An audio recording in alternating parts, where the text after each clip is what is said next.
उसमें था भी हम ये मेरी बोलेंगे प्लॉट नहीं फ्लैट है तो हमारा ये था कि बात चेंज का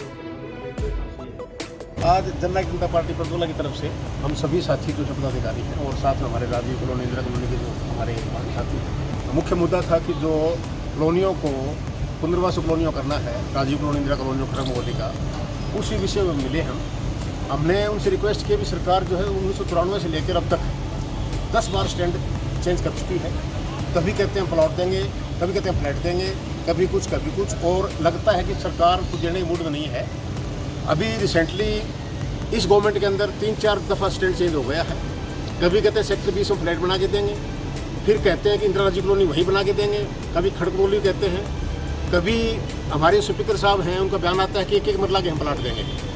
अब रिसेंटली 3 दिन पहले एक राष्ट्रीय अखबार में आया हुआ था जो कोई फैसला लिया है HSUP डिपार्टमेंट ने कि प्लॉट नहीं फ्लैट बना के देंगे। तो इसी मुद्दे पर हम मिले हैं। हमने इनसे रिक्वेस्ट की एडमिनिस्ट्रेटर मैडम से कि कृपया करके सरकार ये स्पष्ट बताए कि इनको देना क्या है। नंबर 1, लगभग 8,000 के करीब ये झुग्गी झोपड़ी और रहने वाले झुग्गी झोपड़ियाँ हैं और उनमें लगभग 60,000 लोग रह रहे हैं। तो हमारा ये है कि गरीब आदमी को भी ढंग से जीवन यापन करने का हक है।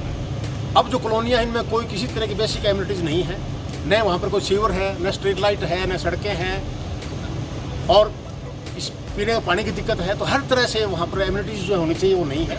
वो हमने रिक्वेस्ट की है कि आप कृपया करके जल्दी फैसला ले लें। जो भी चीज़ें करना, प्लाट देने हैं तो कम से कम 2-2 मरले का प्लाट दें, और अगर फ्लैट देना है तो उसका जो कवर्ड एरिया जो है कम से कम 1,000 स्क्वायर फीट का हो। पीछे जो आशियाना बसाया गया है वहाँ पर जो लगभग 300-350 स्क्वायर फीट का कवर्ड एरिया है, और जो लोग पहले एक सलम से निकाल कर वहाँ बसाया था वो दूसरी सलम तैयार हो गई है। वहाँ पर बहुत बुरा हाल है।